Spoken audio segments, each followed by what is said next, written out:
Host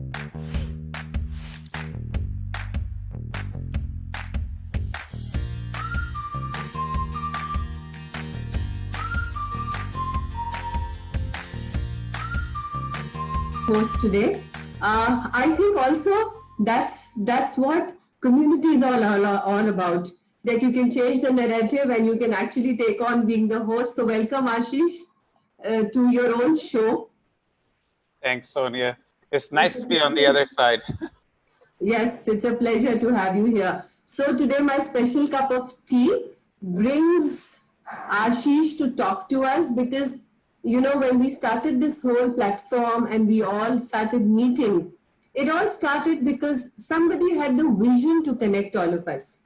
I think that is the most important part of what we are all talking about today. He is, if I have to introduce him technically, then he heads the Square Panda team. He also heads a global, he's also the chief marketing officer globally. But that's not the only reason Ashish is here. I think that every time I have invited somebody to speak, it's because when I met Ashish, he said, I dream this for India. And I think that was my trigger of Ashish. So welcome, and it's a pleasure that we have somebody who says, let me take literacy into the heart of India.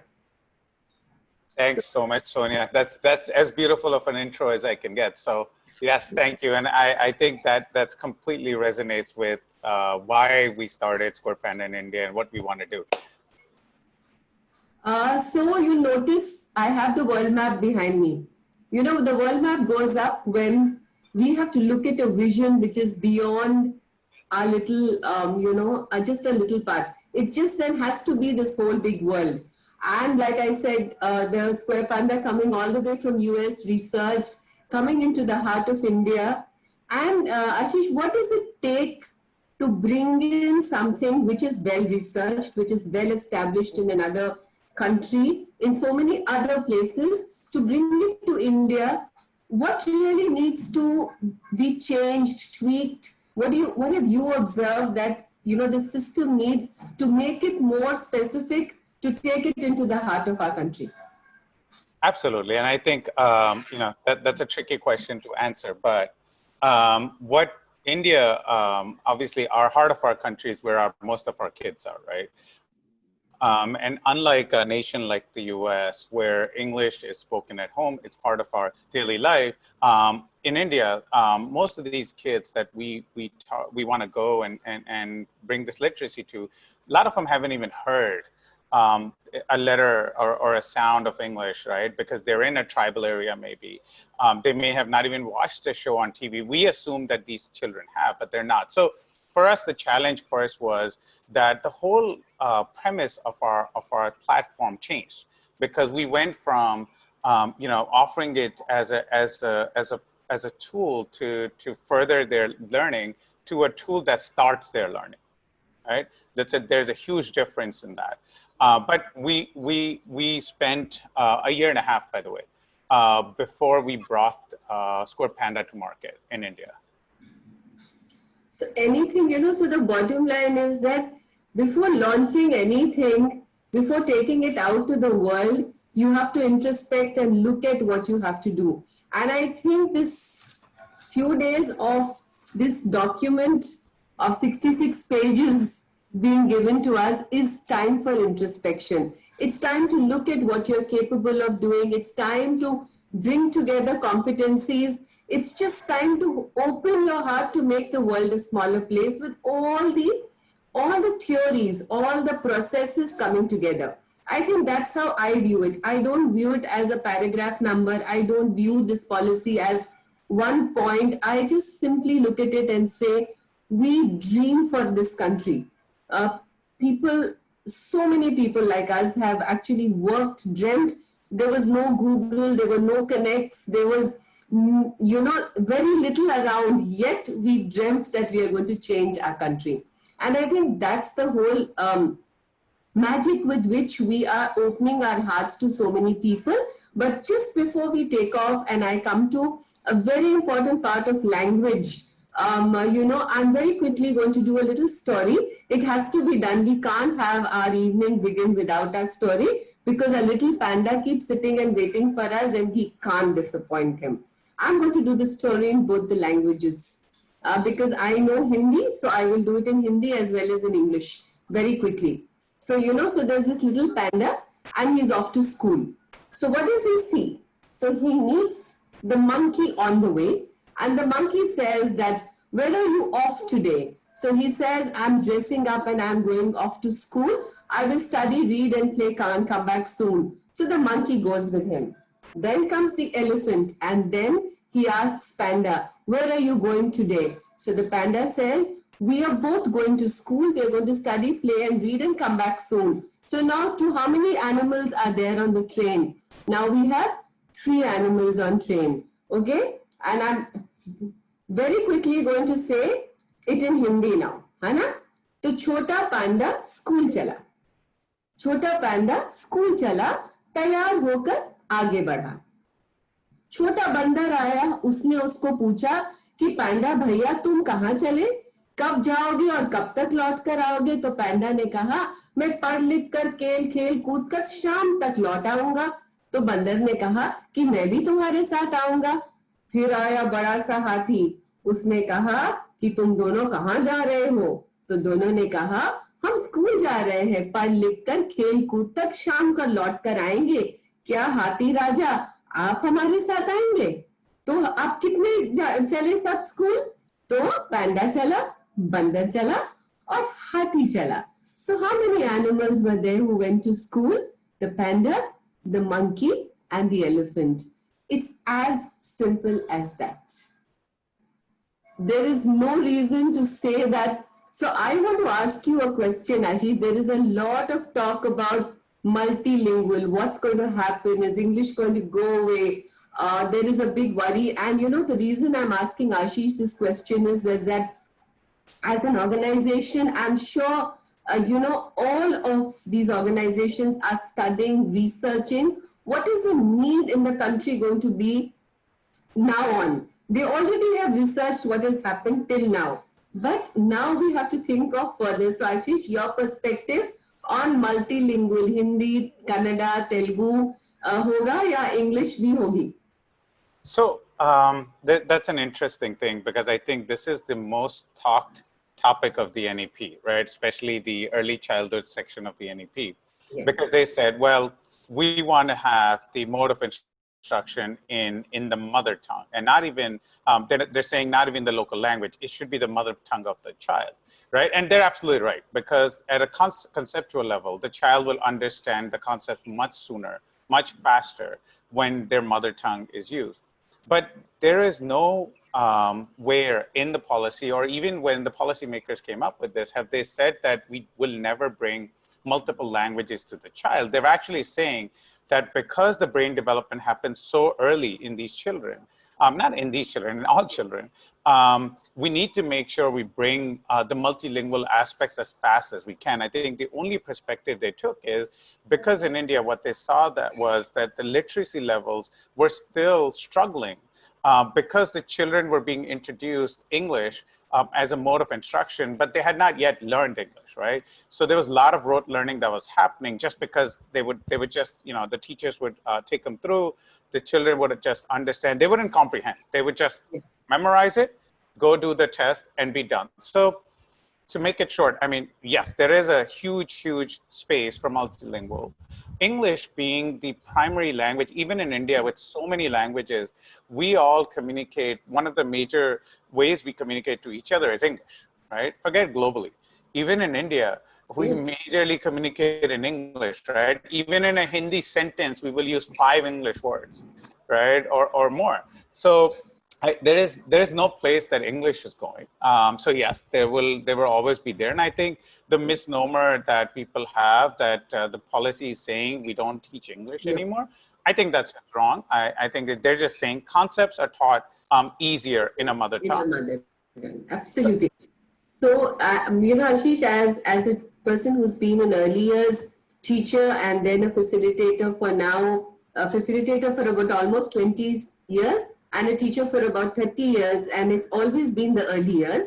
My one problem with, even in the fact that I'm a published author with the Oxford University Press, every year I used to fight with the authors of class 1 and 2. And I used to say that, how do you decide that my little learner can do all of this? So what makes early years go wrong was always what was expected after some point of time. So I used to always say, why are we not helping children to learn what they need now? What are the skills that they need now? Why are we worried about what is the skill that the child needs 4 years from now? Just give them what they need for today.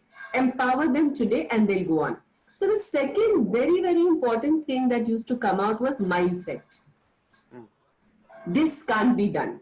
So suppose I say, okay, let's take something like a tool like the Square Panda brings to us, and let's use it for a few minutes in a day just to help children understand a concept.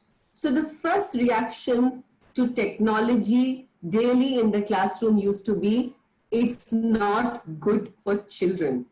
What's happened in the past 7 months, we all know. So Ashish, a little bit on that. What do you face when you actually go out to people and show them what you have? That's one part of it. Also, what do you really have that will take literacy to the heart of India? So if you could talk about both these things, that what Sure. problems we face and what do we have which makes you feel so sure that you're going to open this magic land to our children? So absolutely, and I'm glad you asked it that way, because let's deal with the issue that we face, or what people question about the platform, right? And that is the technology, right? They say that the young children should not be exposed to digital devices this young in their life, et cetera, et cetera, et cetera. But what we and it doesn't matter if it's India. It's a very common phenomenon across the globe, right? Some communities accept it sooner, some accept it later. But what we have been able to do is, and last 7 months have changed the narrative completely. I mean, then now it's part of us, regardless if we want it or not. But even before that, being able to show them a 10-minute, a 15-minute, 20-minute a day is more than enough on these digital devices to give the experience that the child needs, right? There are experiences that like AR brings a lot of experiences to life, right? Yes. Which you would not be able to do in a physical setting. Now, in a similar way, the types of personalized learning a child gets in a platform like ours does not happen in that kind of a manner in a classroom, because the teacher's got 20, 30, 40 kids. How much personalized can they make it for each one of those, right? It's a challenge that every teacher, you've been a teacher, you would know. You can concentrate on the 3 or 4 or 5 struggling kids, but there's a middle section of that class that is still all at different levels that we cannot pay one-on-one attention to. This is where technology helps us, right? And this is what we have been able to kind of show. Now, that kind of goes into the second question you asked. What is in this magic box? And it is not a magic box. It's a well-researched way of bringing knowledge to these kids, right? We spent almost 2.5 years in the US with Stanford, with MIT, with others, studying neuroscience with the children to say, this is what we need. And one thing we talked about today, right? There are characters in our platform, right? Because there is a familiarity to the characters. Like you said, the character actually reminds you of something. Yes. There is a story. Everything that NEP today says about early childhood is there, right? Everything from, you're talking about experiential learning, you talk about storytelling-based learning, you talk about competency-based learning, you talk about a game that actually teaches the child, right? And beyond cognitive skills, can they also learn socio-emotional skills, right? So anyway, not getting into the semantics of everything, but it's not a magic box. It's something that is well-researched, and the policy is well-researched, and that is why they brought all these things, right? Because experts like ours were part of the policy making. So now that there is such a big marriage between what Square Panda has and what the policy is is saying, and honestly, in the heart of India, right? And we've done several pilots in tribal areas even, right? These children are willing to learn. They have the mental capacity, Yes. intelligence, everything, right? The only thing they didn't have was a platform that could possibly bring the latest and greatest innovation back to them, right? So Yes. Square Panda, basically just provides that platform, right, to the child, to the teacher, to the parent, right? We say that our customer is not the child. We say that our customers are teachers and parents just as much as the child is, because we want to be the tool that supports the learning for the child. So, Ashish, when we were talking about, um, when you were talking about the research, so the one very interesting thing that has happened in the last couple of weeks that I have been with you on the Sunday show is that when I see the Square Panda in the corner of my room, I walk in and I say, "Oh my God, I need to do a story today." So stimulus and response is what I observed in the way that your entire process was made. While I've not been a part of the making of what you do, but I've been observing it as a teacher, as a very critical teacher. Let me tell you, there were a lot of times when people would walk up to me and say, "Can you review this?" And I would say, "Nah, I just don't like what you're doing." But I now, because I'm also seeing so much of technology, I'm seeing how it is helping not only the children. Children come post the adult, right? I have to first look at it, get convinced as a teacher, get convinced as a parent. Only then will I give it to the children. So, as a parent community, as a teacher community, what is it? Maybe just a message for them to say, please look at this with an open mind. So, what are the main things you want them to look at to understand that this process can actually help the children? Just if I have to be sitting there as a mother very critically looking at something, or as the head of an organization, what would you tell me? So, and again, this becomes a sales pitch of sorts, but what I like to share is one, the product speaks for itself, right? So that openness that you talk about, it's not only about look at the product and evaluate it and then use it. What we say is just use it, right? Let's use it with the child. Let's see if you can see the difference in that child, and use it as a tool, right? As a support tool. Don't just use it as a one and whole kind of a platform to kind of hand over to the child and walk away from it. No, use it as a bedtime story, like say Square Tales. The way Square Tales was actually envisioned was not to be a self-sufficient product. It was actually envisioned that a parent would put a child in their lap and actually read the story with them, right? Now, that is what we want people to see this as, not as a replacement for the classroom, or as a replacement for a teacher, or a replacement for a parent. No, it is not a replacement for anybody. It is a support tool for all of them. Yes, and Ashish, I'm a strong believer in what I ask, and I always tell everybody that the best products in the world need people to know about them, because if I don't know about them, I'm an author for an earlier series. There's so many times when people tell us that you just walk in and don't speak about the books, or don't speak. So how does one know? That's the reason I asked you to come onto the show, because I feel that unless we all talk about things like empowerment, like creating links between the private industry, the government schools, the private schools, the publishing industry, the toy industry. It's a link, And imagine if we are going to be looking at a policy which is so enormous. We all know those 66 pages. We have read at least 10 times each. And each one of us, you would have read it, Ashish, right? A couple of times. At least today, a couple of times. Yes. So this is only today a couple of times, but every time you're going to think of what next, you're going to pick it up. Your teams are going to pick it up. So imagine the task is so enormous. And why are we not going to? From the creators of the award-winning English Early Literacy Phonics Playset, we bring to you a research-based, revolutionary and cutting-edge English reading product. Square Tales combine digital learning with physical application, transforming your pre-readers into independent and confident readers. Your child starts instantly from our bookshelf. Our patented blending engine helps your child blend letter sounds to form words with only 8 letters. Once they practice the words, they can start to read along the story through a very engaging and interactive interface. Several engaging activities at the end of each book help the child revise what they have learned. Good job! And while the children revise, our product assess their learning.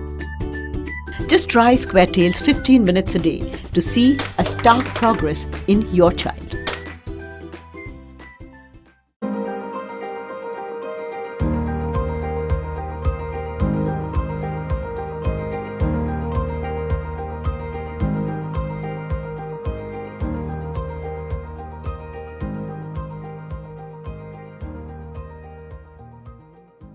Be talking about collaboration.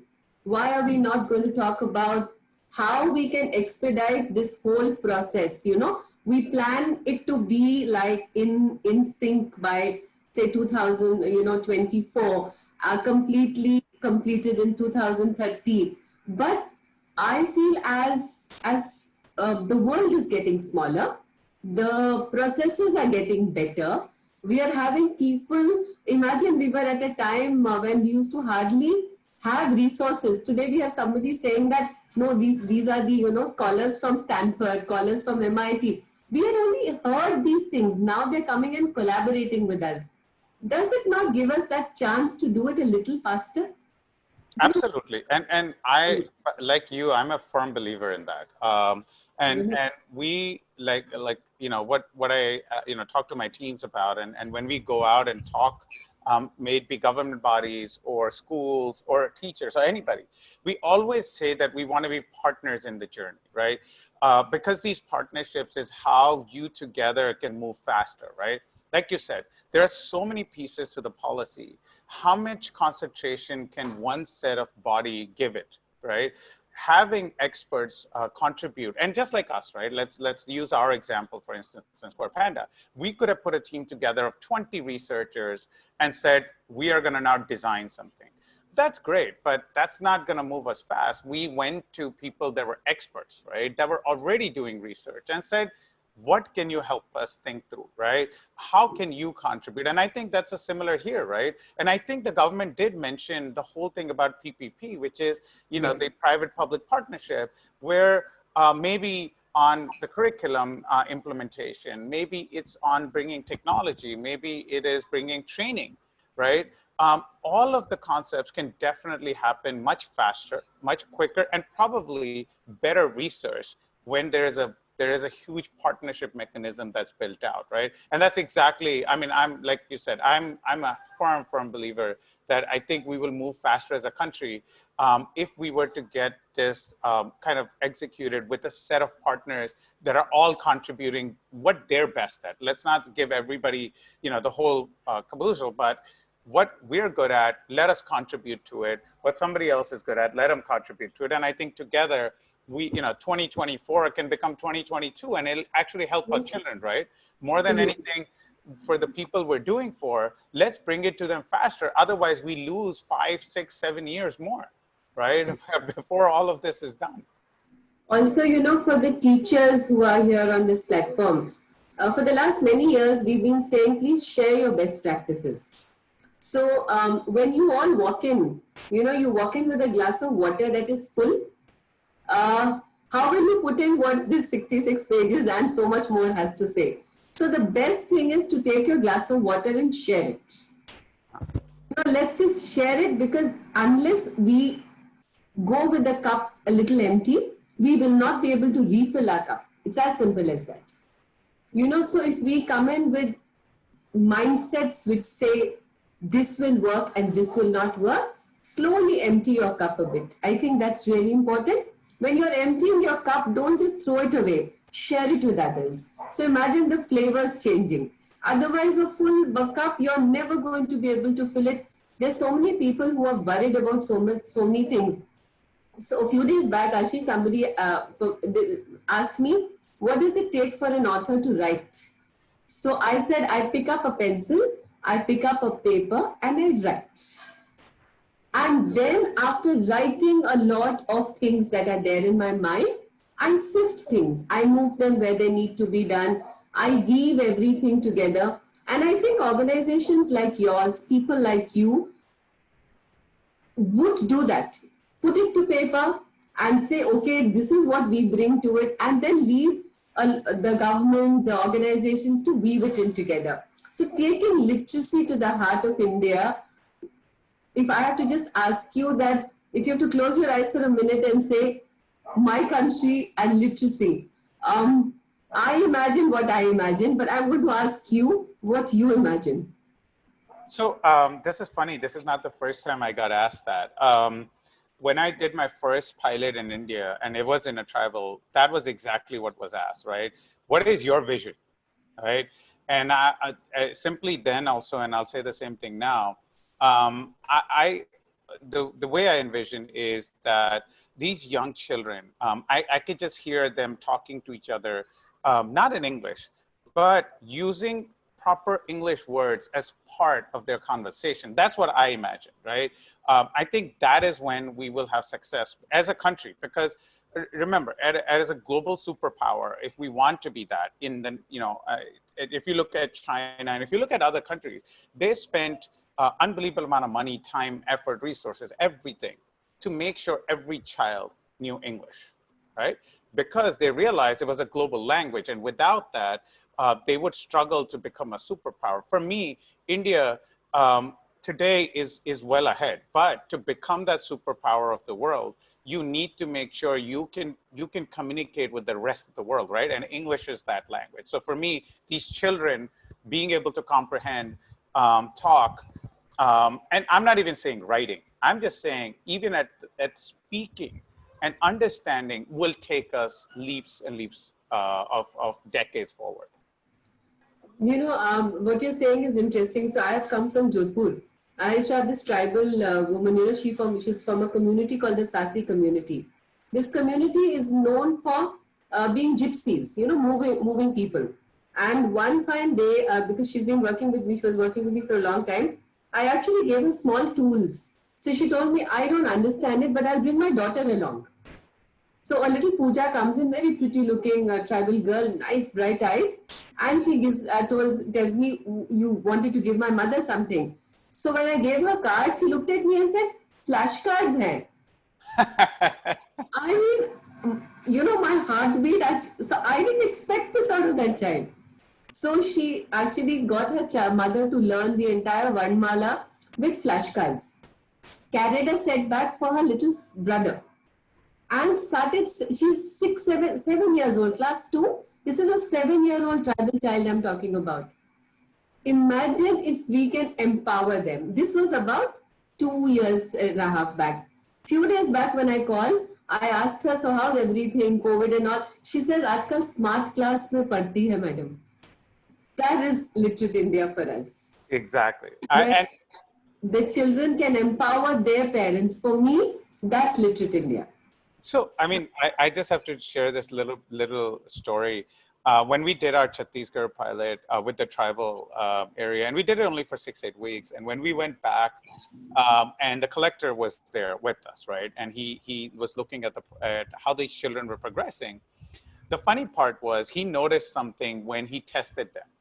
And what he noticed was they were starting to pick up an accent in 8 weeks, okay? And he's looking at me, and I'm saying, listen, they're ready now for the global world. They even have the global accent, right? Why do you worry? I mean, you're looking at me weird that these kids are picking accents, but I said, wait, that's exactly what we were trying to do. Now imagine that that on a global stage, when somebody hears our accent and has an issue understanding, tomorrow we won't have that. Well, this part is very interesting because when you talk about language, multilingual approaches in children, if you have 4 people in the family, the child will have 4 accents to talk to 4 members of the family. And then when he's watching one of his cartoons, he will be able to speak to you in that tone. And so I used to always wonder how that happens, but it's uncanny. I do a lot of work craft with my I work with hands-on material, and I remember walking into one of the classes where it was not a school with too many resources, and I used to always carry a Fevicol bottle in my pocket. So one child walked up to me and said, "Aaj aap Fevicol laye." So I was like, what? I realized that that's how I speak, and that's how the child picked up.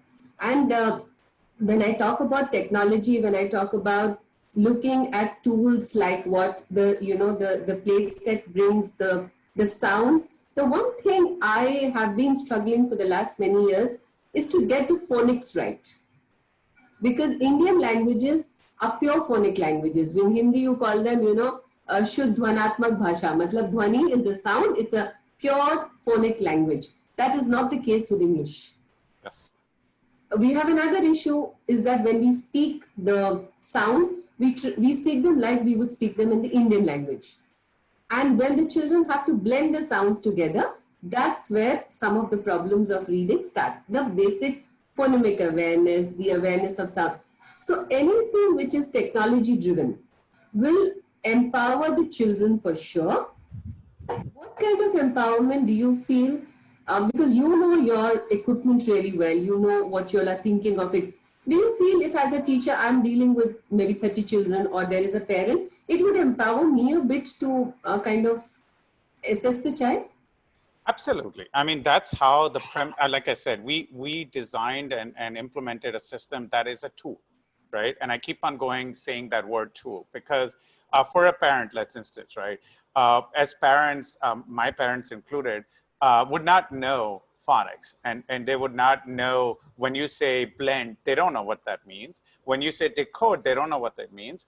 But we still want to teach our children the proper way, right? And this is where a tool like this empowers them, because they don't need to know themselves everything to get their child the right knowledge, right?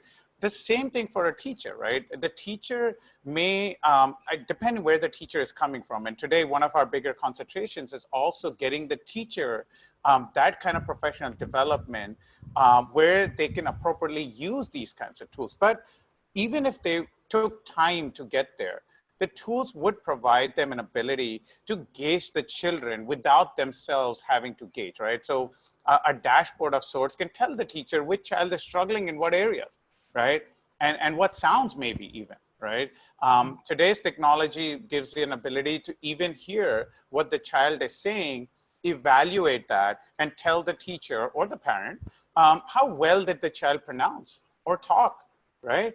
This is the beauty of technology, that we ourselves may not be at that level, but the technology gives us the rest of that tool to make us ready to teach these kids from the foundational skills they need to know, right? Otherwise, like even myself, right?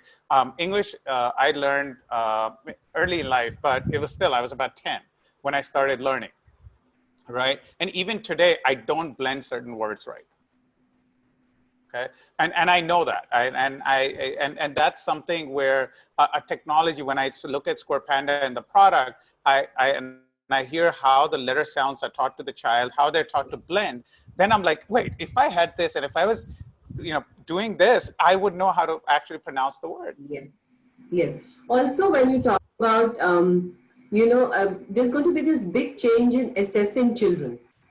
That's already, see what happened was about 10 years back, we had this continuous comprehensive evaluation, and then finally the training somewhere lacked, and they withdrew it. I think it was a very sad day when a beautiful system had to be withdrawn because we were not equipped to handle it, and then we made the second most critical error. We started it from the top. Instead of starting it, it should have started for the early years, and it should have gone up with the children for 10 years. We would have had a short, successful program. But what we did was we took it to the senior classes and we tried it to come downwards.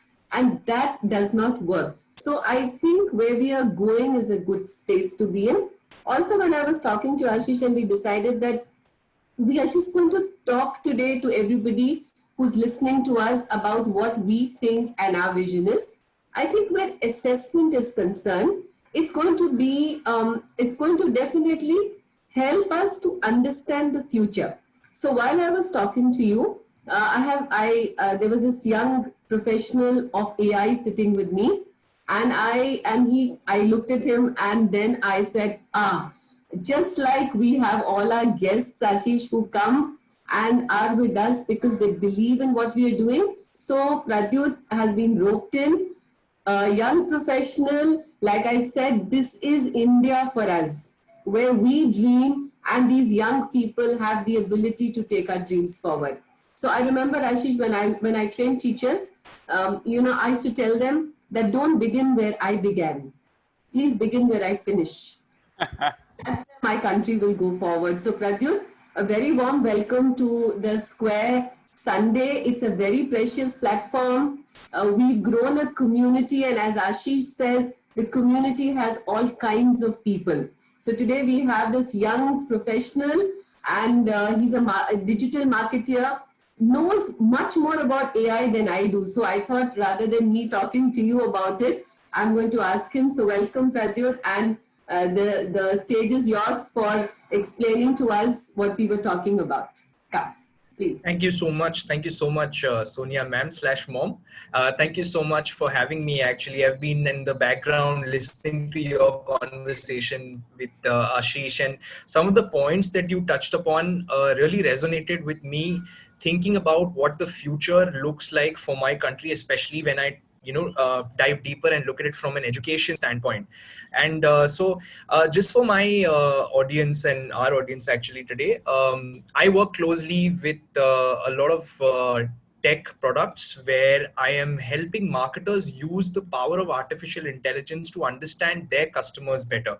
But the beauty about artificial intelligence today is that it can actually be extended across different industries as well. And education and online learning is a prime example of that. So before I actually talk about three things or three ways in which AI can actually impact, the future of education in India, I just wanted to talk about three key truths or bust certain myths before I get down to the meat of what I want to talk about. So I think Ashish also mentioned how technology is an enabler. It's a collaborative tool and an ally to teachers. So similar and exactly is the case with artificial intelligence, because I don't think it's going to displace or replace teachers or professors in any way. So it's going to be a collaborative and supplemental tool. And the benefits aren't just going to be skin deep. So we need to understand that AI is going to benefit everybody in this entire value chain, whether it's the students, the teaching community, the parents, everyone as such. Secondly, the purpose of AI is actually to create an individualized learning experience, which means that it treats every single student as a unique individual. Because gone are the days when, mass education where one teacher teaching 30, 35 students and expecting each student to pick it up at the same speed, scale, and, that learning curve. Those days are far behind us. This is another place where artificial intelligence will definitely help us. And just to give you a slightly technical view of how AI can be used in education, it's based on the simple principles of machine learning algorithms. What it basically means is that a machine sitting in the background is collecting data from every single individual student. Of course, when a student has access to platforms and technology such as that, that's what I mean. And it's identifying hidden patterns in their behavior. What are their strengths? What are their weaknesses? And it's also making predictions as to, what should be the next assessment and when that assessment should be given to that particular student. So in a nutshell, what machine learning does is it takes away a lot of manual intervention that goes in from a teacher's or a professor's point of view, and it automates a lot of this. And it's doing that in real time. It's learning every single time that an individual student has an interaction with the platform. So those were the three key truths or myths that I wanted to, sort of bust, and truths that I wanted to highlight. The way I see AI impacting, the future of education and online learning from pre-primary onwards. And so the first way I think it's going to, sort of impact this entire space is through smart content. Now, when we say smart content, we've seen how education institutions, how the government, how teachers, how the entire concept of education has now rapidly moved to digital platforms. And the COVID-19 situation turned out to be a major watershed moment for this particular sector, especially in terms of adoption of technology, getting more students from the hinterlands onto digital platforms, because that's the only way education could be imparted. And I see this trend continuing to be extended moving forward also, because that's the future, right? And we've reached a stage where, a traditional curriculum, what you guys work on, has now become digitized. But with the power of AI, certain chapters or certain portions of entire curricula can actually be customized to suit individual students or segments of students across grades and ages, which means that your teaching pedagogy, your curriculum, the nuts and bolts of whatever you put in place when you are engaging with an individual customer, that or rather an individual student in this case, that becomes customized at a very unique individual level. So think about how an entire subject like a Hindi or maths, an entire textbook can actually be concised into summaries of chapters or flashcards or practical tests that are relevant to specific students. It is relevant to their learning journey and experience. So I think that's one very powerful use case for AI in education.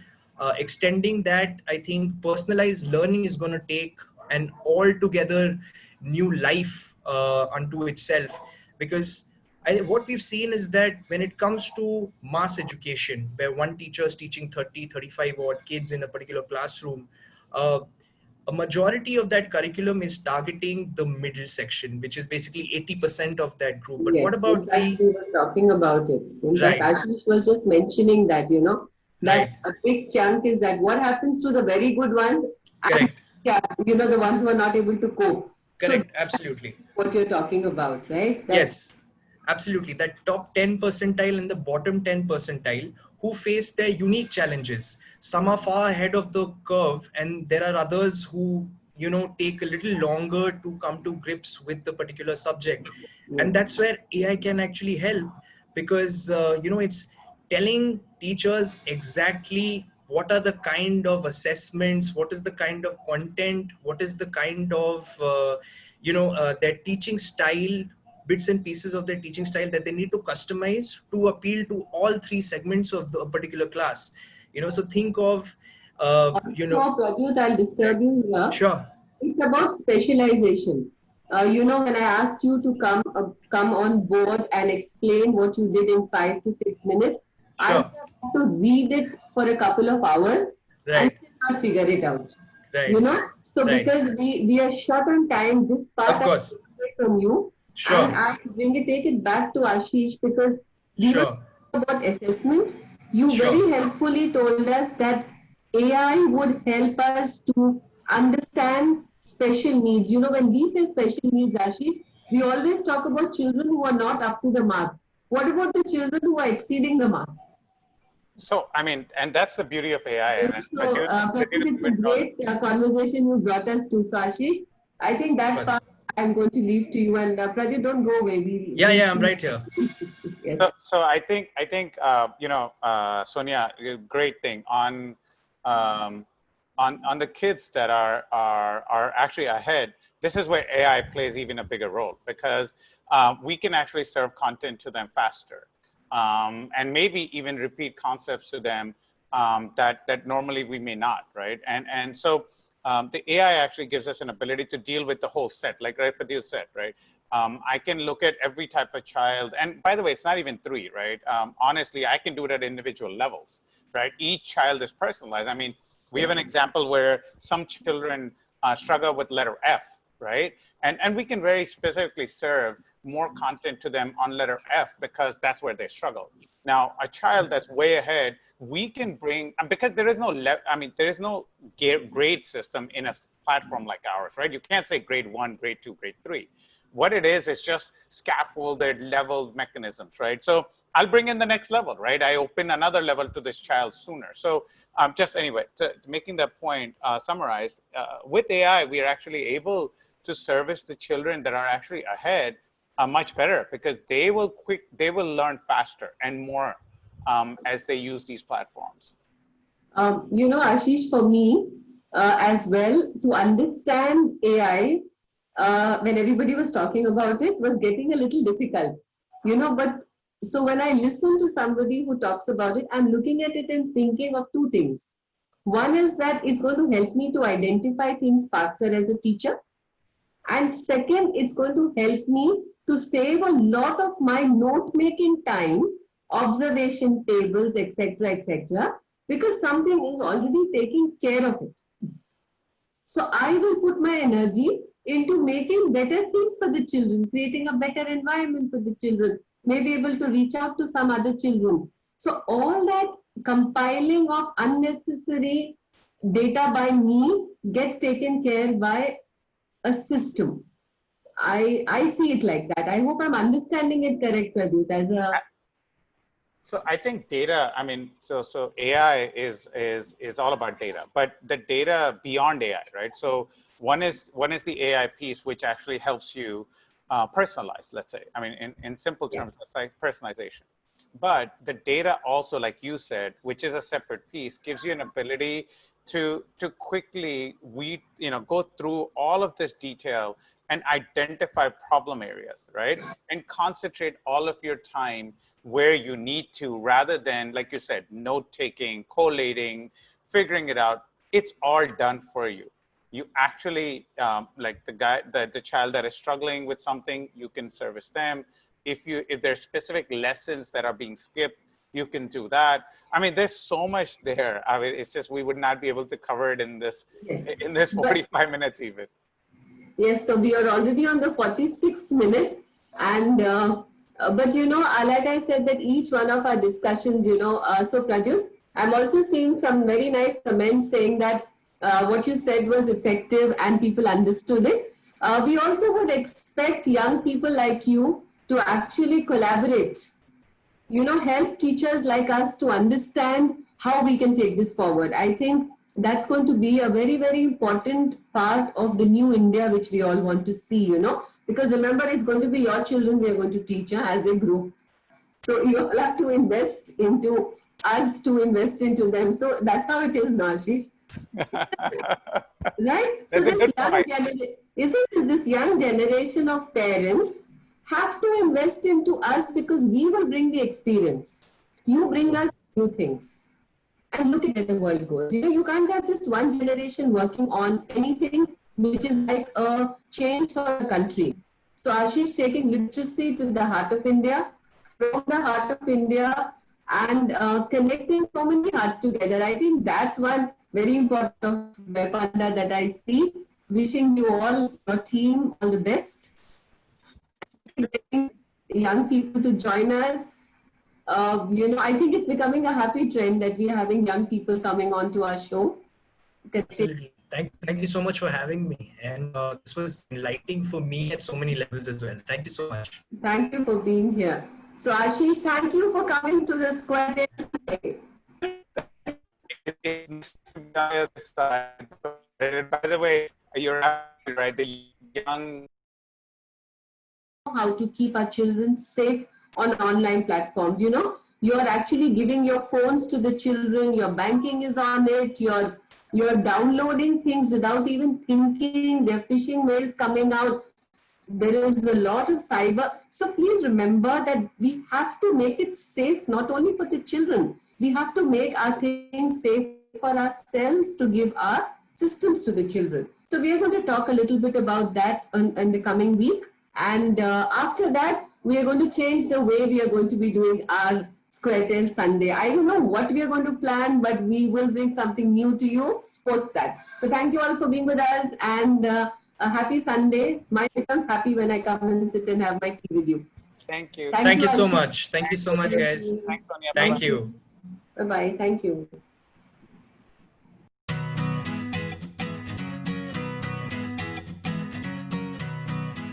If you are able to look into the future, you will see that most of the learning is going to happen with a lot of fun, lot of gamification, lot of emotion, and a lot of technology. Square Panda, which has disrupted the whole scenario, a system wherein the child learns not just ABCD, but learns how to pronounce them, how to read them. Pan. Sap is on pan. Sap is on pan. Good job. Yes. We should look at new methodologies and accept them. These are research based. There are a lot of trials have been done on children, parents, everybody. If it is effective, then there is no reason why we should not accept it.